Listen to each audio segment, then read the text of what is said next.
Assalamualaikum warahmatullahi wabarakatuh. Terima kasih.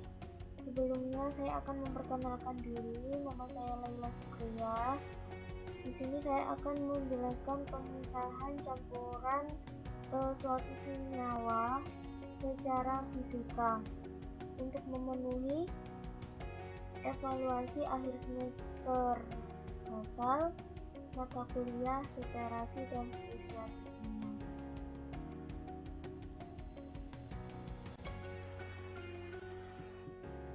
Sebagian besar senyawa kimia ditemukan di alam dalam keadaan yang tidak murni. Biasanya, suatu senyawa kimia berada dalam keadaan tercampur dengan senyawa lain. Untuk beberapa keperluan seperti sintesis senyawa kimia yang memerlukan bahan baku senyawa kimia dalam keadaan murni atau proses produksi suatu senyawa kimia dengan kemurnian tinggi, proses pemisahan perlu dilakukan. Proses pemisahan sangat penting dalam bidang kimia, dalam industri pertambangan contohnya, atau dalam metalurgi ekstraktif. Salah satu contoh beneficiasi adalah setiap proses yang meningkatkan manfaat nilai ekonomis biji dengan menghilangkan mineral samping yang dapat menghasilkan produk berkadar lebih tinggi atau konsentrat dan aliran limbah atau tiling, sehingga proses pemisahan tersebut dalam beneficiasi tersebut unsur tertentu seperti besi, tembaga, emas, dan lainnya sangat diperlukan.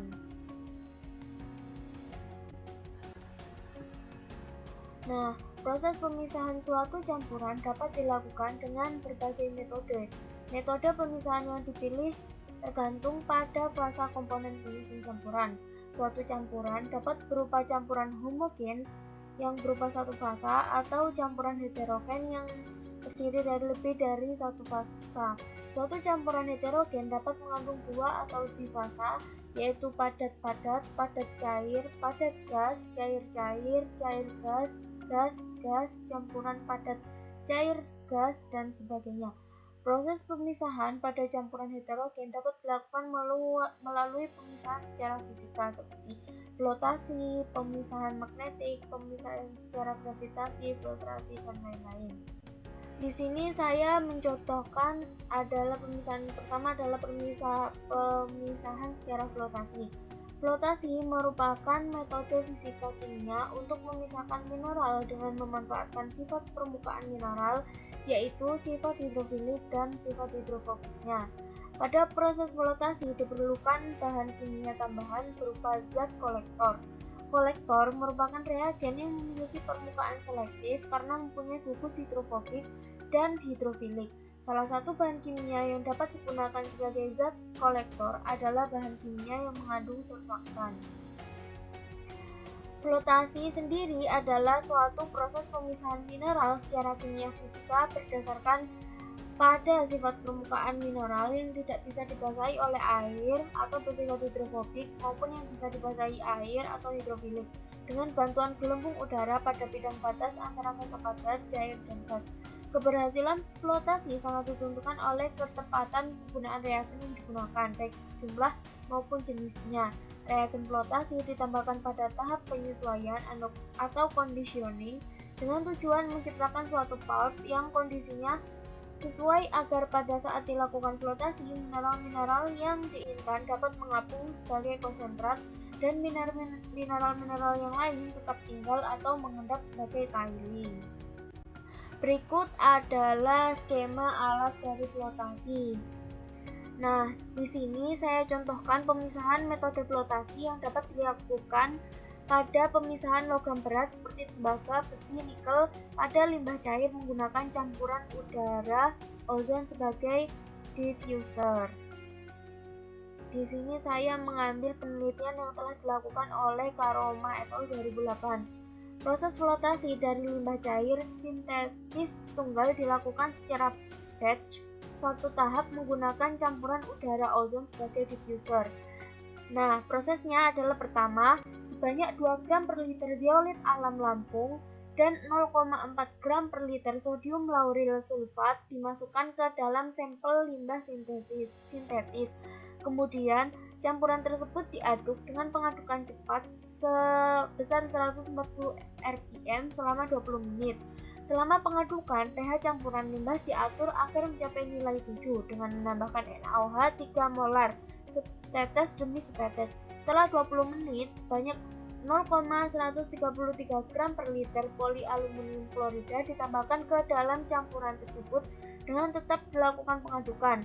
Pengadukan cepat, yaitu kecepatan 140 rpm, dilakukan selama 1 menit, kemudian dilanjutkan dengan pengadukan lambat dengan kecepatan 35 rpm selama 10 menit. Selanjutnya, campuran tersebut dipindahkan ke dalam tangki flotasi. Campuran udara ozon yang berasal dari udara dialirkan melalui bagian bawah tangki flotasi. Proses flotasi dilakukan dengan waktu operasi selama 30 menit. Setelah proses flotasi selesai, buih yang terbentuk pada permukaan atas tangki diambil dengan cara skimming dan air hasil olahannya dialirkan ke dalam tangki penampungan untuk selanjutnya dianalisis nilai pH, DO, COD, dan konsentrasi logamnya.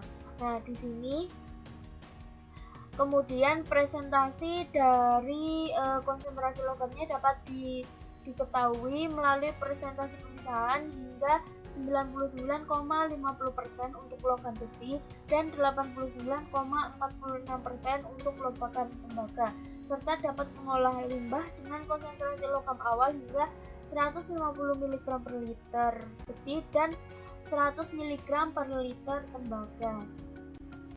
Pemisahan selanjutnya adalah dengan metode filtrasi. Filtrasi atau penyaringan merupakan metode pemisahan untuk memisahkan zat padat dari cairannya dengan menggunakan alat berpori atau penyaring. Dasar pemisahan metode ini adalah perbedaan ukuran partikel antara pelarut dan zat terlarutnya. Penyaring akan menahan zat padat yang mempunyai ukuran partikel lebih besar dari pori saringan dan meneruskan ke pelarut. Proses filtrasi ini yang dilakukan adalah bahan harus dibuat dalam bentuk larutan atau berwujud cair kemudian disaring. Hasil penyaringan disebut filtrat, sedangkan sisa yang tertinggal di penyaring disebut residu atau ampas. Metode ini contohnya adalah dapat dimanfaatkan untuk membersihkan air dari sampah pada pengolahan air, menjernihkan preparat kimia di laboratorium, menghilangkan pirogen atau pengotor pada air suntik injeksi dan obat-obat injeksi, dan membersihkan sirup dari kotoran yang ada pada gula. Penyaringan di laboratorium dapat menggunakan kertas saring dan penyaring Wagner. Penyaring Wagner ini adalah penyaring yang terbuat dari ban kaca yang kuat dilengkapi dengan alat penghisap seperti gambar di bawah ini, di mana dilengkapi oleh penyaring dan pipa samping ini ada ditarik oleh alat penghisap di sini, sehingga nantinya filtrat akan terfiltrasi atau tersaring secara sempurna. Kemudian metode selanjutnya adalah magnetic separator. Nah, magnetic separator ini adalah alat untuk memisahkan material padat berdasarkan sifat kemagnetan suatu bahan. Hal ini dapat dilakukan karena biji yang terdapat di alam mempunyai sifat kemagnetan yang berbeda antara satu dengan yang lain. Sifat kemagnetan yang tinggi atau ferromagnetik, lemah paramagnetik, dan non-magnetik atau diamagnetik. Alat ini terdiri dari pule yang dilapisi dengan magnet yang berada di sekitar alat listrik. Alat pemisah fase padat-padat ini memiliki prinsip kerja, yaitu dengan melewatkan suatu bahan material campuran padatan yang mengandung logam seperti pada gambar di bawah ini dapat dilihat. Campuran padatan yang mengandung logam dan padatan yang tidak mengandung logam pada suatu bagian dari magnetic separator yang diberi medan magnet, maka padatan yang mengandung logam akan menempel atau tertarik pada magnet.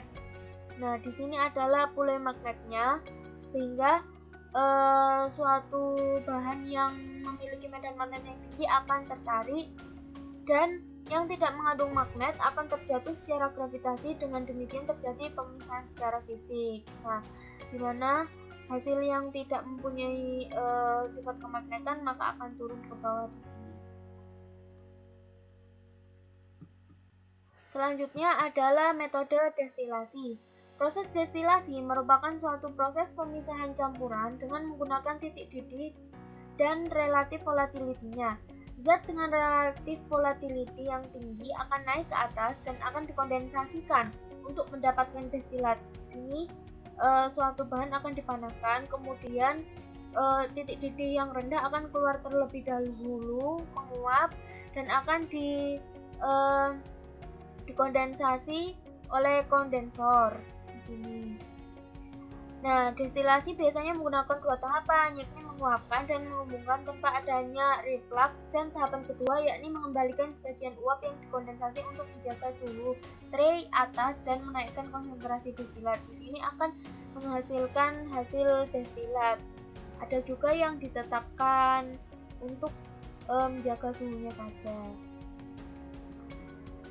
Metode ini termasuk sebagai unit operasi kimia jenis perpindahan massa. Penerapan proses destilasi ini didasarkan pada teori bahwa pada suatu larutan masing-masing komponen akan menguap pada titik didihnya. Model ideal destilasi didasarkan pada hukum Raoult dan hukum Dalton. Destilasi ini terdiri dari 4 macam destilasi. Pertama, destilasi sederhana, yaitu aplikasi destilasi yang digunakan untuk memisah yang seperti aplikasi destilasi digunakan pada pemisahan campuran air dan alkohol.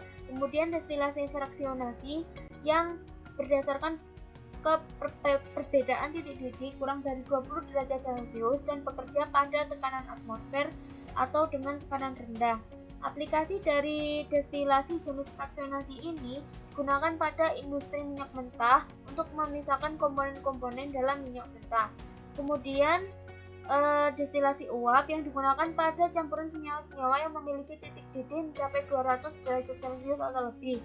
Destilasi uap ini adalah suatu proses di mana steam dikontakkan langsung dengan sistem destilasinya atau open steam. Salah satu kasus khusus adalah pengambilan cairan yang tidak bercampur dengan air dari padatan, misalnya pada pengambilan minyak cengkeh dari daun cengkeh.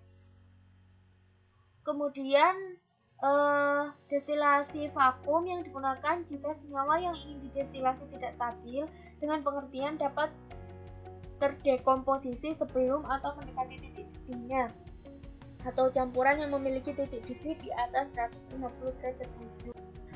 Teknik selanjutnya adalah teknik sentrifugasi. Sentrifugasi adalah proses pemisahan dengan menggunakan gaya sentrifugal sebagai driving force.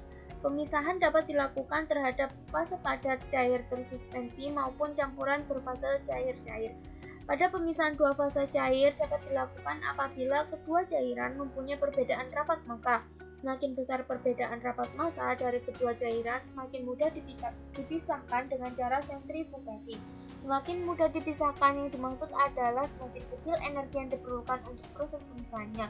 Dua cairan yang dipisahkan dengan metode sentrifugasi biasanya berbentuk dua fase cair yang teremulsi. Berikut referensi yang saya gunakan. Kurang lebihnya mohon maaf. Terima kasih atas perhatiannya. Wassalamualaikum warahmatullahi wabarakatuh.